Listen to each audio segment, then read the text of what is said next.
दोस्तों नमस्कार, आप देख रहे हैं अमर उजाला डिजिटल और अभी फ़िलहाल हम प्रवेग जो कि एक ओईएम अब बनने जा रहा है वहाँ पर हैं और ऑटो एक्सपो में प्रवेग की तरफ से इस वीर को यहाँ पर जो है शोकेस किया गया है।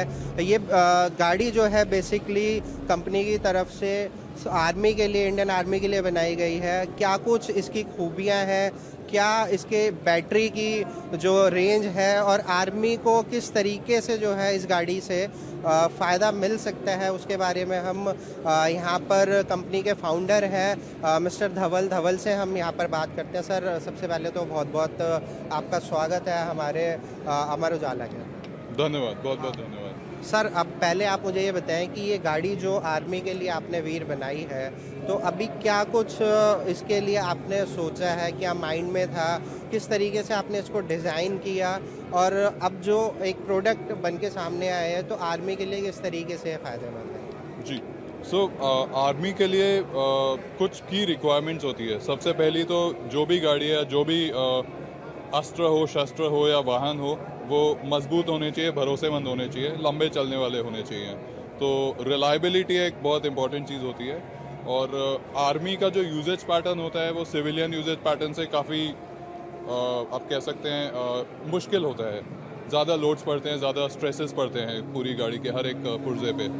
तो उन सब के हिसाब से गाड़ी का एक एक पार्ट डिज़ाइन किया गया है।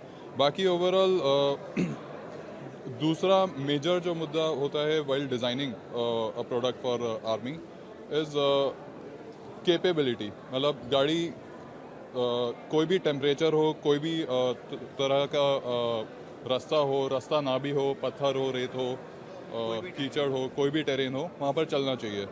तो उस हिसाब से अगर आप वीर को देखेंगे तो इसमें 4 व्हील ड्राइव है, 280 मिलीमीटर का ग्राउंड क्लियरेंस है, angle of approach is 34 degrees और 19 degree ramp break over angle, 30 degree angle of departure और साइड स्लोप एंगल 55 डिग्री तक ये सह सकती है। लाइक अगर आप ऐसे टेढ़े में भी चला रहे हैं तो पलटेगी नहीं गाड़ी। 900 मिलीमीटर गहरे पानी से आप इसको निकाल सकते हैं। जो भी इलेक्ट्रिकल सिस्टम्स है, बैटरी सिस्टम्स, इलेक्ट्रिक मोटर्स और सारे इलेक्ट्रिकल सिस्टम्स आईपी रेटेड है उस हिसाब से। और बाकी परफॉर्मेंस बहुत ज़रूरी होती है आज की डेट में। वीर 0 से 100 किलोमीटर प्रति घंटे की रफ्तार 5 सेकंड से कम में पकड़ सकती है और टॉप स्पीड वीर की 210 किलोमीटर प्रति घंटा है। सर, अगर मैं यहाँ कार की इसकी बैटरी की बात करूँ तो अमूमन कोई भी गैजेट होता है तो बहुत एक्सट्रीम टेम्परेचर चाहे वो प्लस में हो या फिर माइनस में हो तो वहाँ पर कहीं ना कहीं उसकी बैटरी को इफ़ेक्ट करता है। तो क्या इस तरीके से आपने इसकी बैटरी को डिज़ाइन किया, क्योंकि ये गाड़ी आर्मी के लिए आपने बनाई है वीर, तो क्या कुछ इसमें बैटरी को बनाते हुए, उसको डिज़ाइन करते हुए, या अगर गाड़ी में आपने उसको पोजीशन किया भी है तो वो किस तरीके से आपने किया है कि आर्मी क्योंकि बहुत ज़्यादा रफ़ यूज़ करती है, सम टाइम हो जाती हैं ऐसी चीज़ें, तो क्या उस कंडीशन में जैसे सियाचिन है, लद्दाख है या फिर हमारा राजस्थान है तो या कच्छ हुआ, ऐसी जो जगह हैं जहाँ पे एक्सट्रीम वेदर और एक्सट्रीम कंडीशंस का जो है वो सामना होता है हमारे देश के जवानों के साथ में, तो क्या इस गाड़ी को, इसकी बैटरी को कुछ उस कंडीशन में नुकसान हो सकता है या फिर क्या मतलब आपने उसमें चीज़ें दी हैं, थोड़ा सा आप हमें बताइए। जी, ओके, बहुत अच्छा सवाल है ये। और बेसिकली वीर की बैटरी या कोई भी और सब सिस्टम है, क्योंकि आखिर में सिर्फ बैटरी चलने से नहीं होगा, पूरी गाड़ी का एक एक पार्ट काम करना चाहिए। तो टेम्परेचर टेस्टिंग हम लोग करते हैं -40 से +80 डिग्री सेल्सियस तक। और अगर आप लेह लद्दाख सियाचिन में भी जाएंगे तो वहाँ -20 से भी नीचे गिरता है टेम्परेचर, काफ़ी कॉमन है, -30 तक भी कॉमन है। तो एक तो ये है। दूसरा, कोई भी बैटरी तो वीर में लिथियम आयन टेक्नोलॉजी यूज़ हुई है और lithium ion technology as an example आप ऐसे समझ सकते हैं कि इंसानों की तरह होती है। अगर ज़्यादा गर्म होगा तो इंसान को सही नहीं लगता, ज़्यादा ठंडा होगा तो भी केमिस्ट्री ढीली पड़ जाती हैं और बैटरी ठीक से काम नहीं करती। तो उसके लिए अब वो केमिस्ट्री का एक दुनिया की कोई भी आप बैटरी उठा लीजिए, ये फिजिकल लिमिटेशन होता ही है। इसको काउंटर एक्ट करने के लिए हम लोग की बैटरी लिक्विड कूल्ड है और एक्टिव थर्मल मैनेजमेंट है। तो अगर बाहर का टेम्परेचर बहुत कम है तो बाकी की गाड़ी ओवरऑल एज अ सिस्टम काम करके बैटरी को गर्म कर सकती है, और अगर टेम्परेचर बहुत ज़्यादा है तो एक्टिवली ठंडा भी कर सकती है।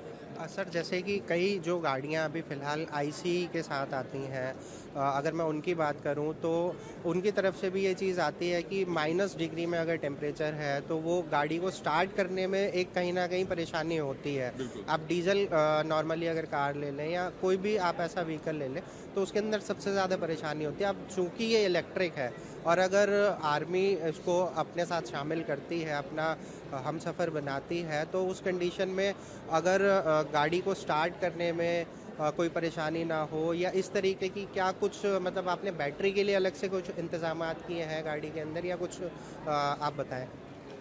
बैटरी का जैसे कि मैंने आपको बताया, एक्टिव थर्मल मैनेजमेंट सिस्टम है, तो जब तक बैटरी का टेम्परेचर सही जगह पर है बैटरी के परफॉर्मेंस में कोई दिक्कत नहीं है।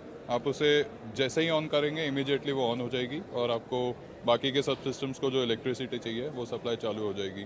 बाकी अगर आप नॉर्मल आइस व्हीकल्स को देखें, उनमें अगर हम थोड़ा गहराई में जाए दिक्कत आती क्यों है, तो जब कम टेम्परेचर होता है इंजन के अंदर ऑयल होता है, वो ऑयल काफ़ी गाढ़ा हो जाता है, तो उस गाढ़े ऑयल में इंजन को स्टार्ट करने के लिए जब तक गर्म नहीं हुआ है तो काफ़ी एफर्ट लगता है। एक वो दिक्कत होती है। दूसरा, बाकी के जितने भी फ्लूइड्स हैं जैसे कूलिंग फ्लूइड होता है वो भी फ्रीज होने की संभावना रहती है।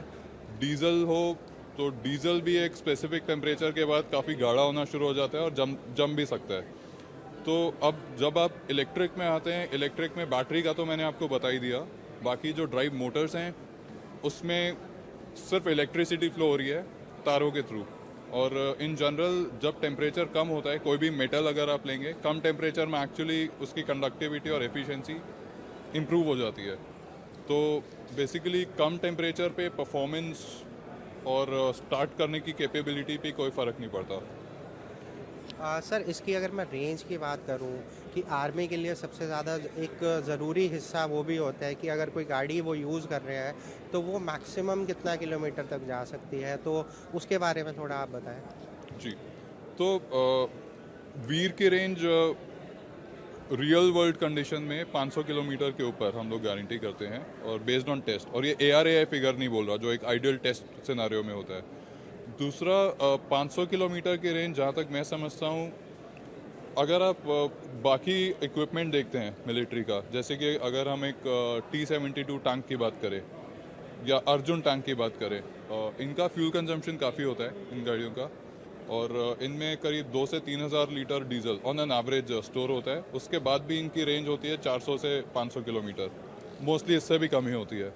और अभी हम लोग के पास कंसर्न ये आता है कि इस गाड़ी को हम चार्ज कैसे करेंगे और कहाँ करेंगे। तो पहली बात, इस गाड़ी को आप आधे घंटे में 0 से 100% तक चार्ज कर सकते हैं। दूसरा, अगर आप बाकी गाड़ियों से कंपेयर करें तो सपोज़ आप किसी रिमोट लोकेशन में एक फ्लीट मेंटेन कर रहे हैं फॉर आर्मी का पर्पस, तो उस फ्लीट को फ्यूल सप्लाई करने के लिए भी, सपोज लद्दाख में आपकी एक फ्लीट है, वहाँ तक पेट्रोल या डीजल पहुँचाने के लिए आपको कम से कम एक गाड़ी को चलाने के लिए ऑन एन एवरेज 5 से 7 ट्रक लगते हैं जस्ट टू ट्रांसपोर्ट फ्यूल। उसका कॉस्ट आता है, उसके लॉजिस्टिक्स होते हैं, उसके ऑपरेशंस होते हैं, और उन अल्टीट्यूड्स पे ऐसा नहीं होता कि एक पेट्रोल पंप लगा हुआ है, वहाँ पे भी रिफ्यूल करने में टाइम लगता है। एंड बाकी आप आर्मी का या इनफैक्ट किसी भी armed forces, B it air force, navy, her machine का एक रिफ्यूलिंग टाइम होता है और सारे ऑपरेशंस उस हिसाब से प्लान होते हैं। तो सपोज़ कोई प्रिसीजन स्ट्राइक करना है आपको, और सपोज़ आपको 800 किलोमीटर दूर जाना है, तो हर बार ऐसा नहीं होता कि आप गाड़ी ड्राइव करके 800 किलोमीटर लेके जा रहे हैं। इसमें एयर लिफ्ट हुक्स लगे हुए हैं, तो आप इसको बाय एयर ट्रांसपोर्ट कर सकते हैं, पैरा ड्रॉप कर सकते हैं, उसके बाद गाड़ी अपना काम कर सकती है। और एक और ध्यान में रखने की बात यह है, अगर आप हिली टेरेन्स की बात करेंगे तो एक दिन में ऑन एन एवरेज 200 से 250 किलोमीटर से ज़्यादा ट्रैवल करना टोपोग्राफी की वजह से ही पॉसिबल नहीं होता है। दूसरा सर, अब ये गाड़ी की हमने बात की वीर की, और इसके अलावा अब आपके फ्यूचर प्लान्स के बारे में थोड़ा सा आप हमें बताएं कि एज अ OEM अब आप बनने जा रहे हैं, तो कंपनी की तरफ से आगे फ्यूचर में, क्योंकि इलेक्ट्रिक कार्स की डिमांड इंडिया में ज़्यादा हो रही है, धीरे धीरे हर जगह बढ़ रही है पोल्यूशन को कम करने के लिए, तो ऐसे में कंपनी की आगे फ्यूचर पॉलिसीज़ क्या है, क्या कुछ और प्रोडक्ट्स कॉमन मैन के लिए, जैसे आपकी डेफी आती है, डिफाई सॉरी, तो वो जो गाड़ी है वो आपने अभी फ़िलहाल लॉन्च की है, अनवील की है, अब ऐसे ही आप आर्मी के लिए भी ये गाड़ी ला रहे हैं, तो फ्यूचर में आपके प्लान्स क्या होने वाले हैं? फ्यूचर के प्लान्स की बात करूं अगर, तो अभी जैसा कि आपने कहा डिफाई हम लोग ने लॉन्च करी है। डिफाई की डिलीवरीज इस साल के अंत तक हम लोग चालू करने का पूरी कोशिश कर रहे हैं। और उसके अलावा अगर आप देखें डिफाई की वॉल्यूम्स, तो हम लोग 2500 गाड़ियाँ बना रहे हैं साल की। और डिफाई के अलावा बैक एंड में और भी प्रोडक्ट्स पे काम चल रहा है जिनकी कीमत ऑन अ रिलेटिव स्केल कम होगी और क्वांटिटी भी ज़्यादा होगी। और एक और ज़रूरी बात समझने की है कि कीमत कंट्रोल करने का एक बहुत अच्छा तरीका होता है इकोनॉमीज ऑफ स्केल। अगर आप एक चीज़ ज़्यादा बनाते हैं तो आपको बनाने में और ओवरऑल रिसोर्सेज का यूटिलाइजेशन ज़्यादा इफिशिएंट होता है, कॉस्ट भी कम होती है, परफॉर्मेंस भी इम्प्रूव होती है। तो वो प्रोडक्ट्स पे भी हम लोग काम कर रहे हैं, बट एग्जैक्टली क्या प्रोडक्ट्स है वो मैं अभी आपको रिवील नहीं कर सकता। धन्यवाद सर हमसे बात करने के लिए। तो ये थे प्रवेग से मिस्टर धवल जो कि फाउंडर है। इन्होंने वीर जो सैनिकों के लिए गाड़ी बनाई है इसके बारे में तो हमें जानकारी दी है, साथ ही साथ आने वाले जो फ्यूचर में कंपनी की तरफ से और व्हीकल्स को लाया जा सकता है उसके बारे में भी काफ़ी ज़्यादा अच्छे तरीके से समझाया है। डाउनलोड करें अमर उजाला ऐप और पाएं खबरें लगातार। अगर आप ये वीडियो YouTube पर देख रहे हैं तो हमारे चैनल को सब्सक्राइब करें और बेल आइकन को दबाना ना भूलें। अगर आप Facebook पर ये वीडियो देख रहे हैं तो हमारे पेज को लाइक करें।